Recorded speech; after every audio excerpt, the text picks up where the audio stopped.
high-rise apartments like what you're looking at to your right. Yeah, 95% leaving the last 5% to that group again, those crazy rich Asian. Because I believe all houses, yeah, in Singapore, when we say houses, it means landed properties. Yeah, should I get into one of those here, they will call me a millionaire, because I need to get at least 3 to 5 million Singapore dollars just to get one of those. Yeah, so I have to be happy with living in these high-rise apartments. Yeah, so from that 95%, I can further subdivide them into two categories. What you're looking at now, this is the first 15%, which we call the private apartments. Yeah, some people call it the condominiums. Yeah, so over here, foreigners like you can buy one of these. Yeah, especially those having lots and lots of money back home and have no idea what to do with their money. Come to Singapore and bring all those money here.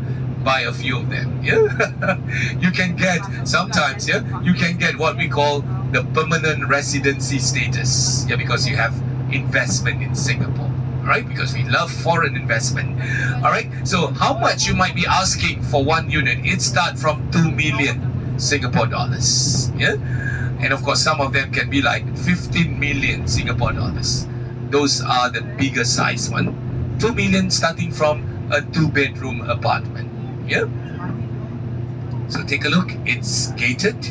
They have their own facilities inside. Yeah, like swimming pool, tennis courts, yeah, clubhouses, and many more. Now take a look to your right. Yeah, this is a good example of a high school in Singapore. This is Victoria Junior College. These are meant for students who are preparing themselves to have a university education. Yeah, because some kids in Singapore, after they finish the Cambridge ordinary level, they prefer to go to the polytechnic to learn skills instead. Yeah, but of course some of them after the polytechnic, they also will go to university. Why they prefer polytechnic? It's easier to get a job with a polytechnic diploma. Yeah, but of course once they got to work for a few years, they will start enrolling themselves to another university to continue their studies. All right, take a look now, ladies and gentlemen, to your right, coming right along now. This is the rest of that 80% public housing. Yeah, so in Singapore, whenever I mention public housing, usually we will use this term, HDB flats. Yeah, HDB is an acronym for the Housing and Development Board, which is a government agency that was formed in 1960. Yeah, it was very crucial back then to form this agency because we were facing one major problem, housing, where majority of us actually live in the slums of Chinatown. Yeah, and those who don't like to live in the city, they will live in squatters outside the city center in accommodation without proper fresh water supply, sometimes no electricity, and not to mention sanitation, totally very bad. So this is where the Singapore government formed HDB, and within 1 decade they managed to solve the problem. Yeah, so during the British colonial time, they did make an effort to build public housing for the local people, but only 10% of the people opt to get into them. Yeah, but with HDB today, 90% of us actually own our own homes. Yeah, how they do it? Well, they begin with rental flats. Yeah, so by the 1980s, the government decided that every Singaporean should own their own properties. Yeah, so from paying monthly rental, that monthly rental became monthly mortgage payment. Yeah, so eventually they own those apartments. Yeah, so take a look. Okay, now you don't see much. Take a look, the design is totally different now.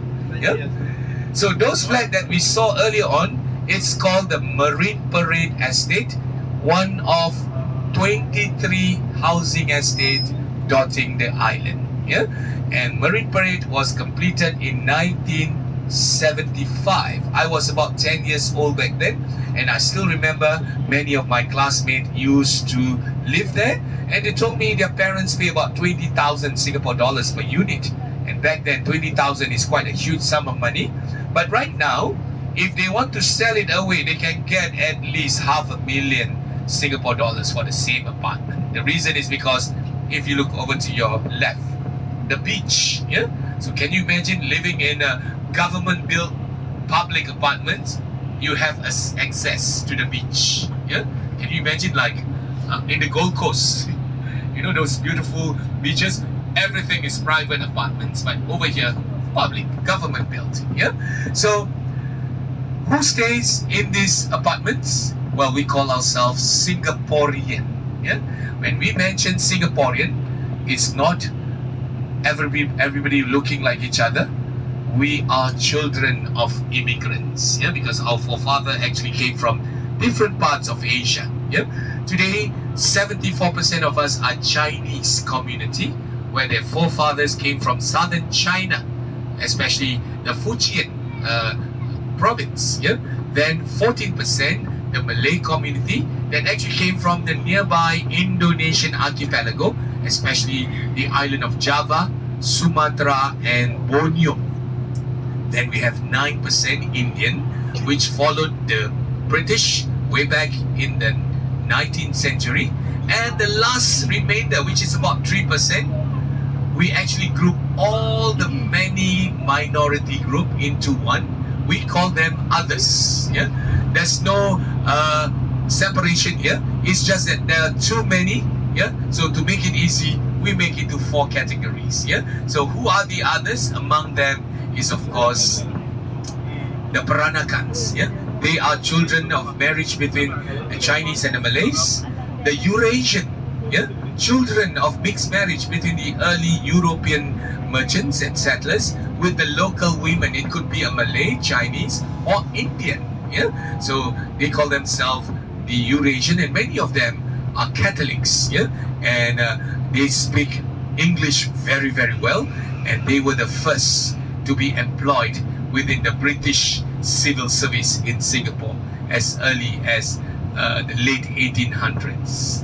Okay, so ladies and gentlemen, yeah, even though as I said Singaporean, we look different, but that's a one way that I can prove to you that all of us are similar.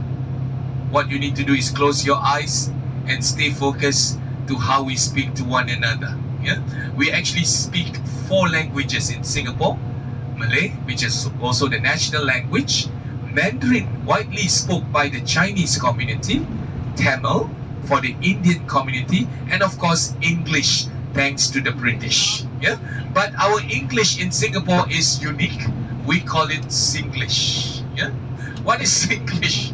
Singlish is actually English with lots of influence by the other languages. Yeah, and the worst part is with the grammar all over the place. Yeah, but being Singaporean, we understood it very well. We can communicate very well. But when we had a conversation and a foreigner joins along, we will immediately switch to standard English to make sure that you can understand us. And that's what I'm struggling now to speak to you, presenting you the tour. Alright, so ladies and gentlemen, now we are climbing up this Shears Ridge, yeah, which is named after our second president, Dr. Henry Benjamin Shears, and through his name, he was a Eurasian.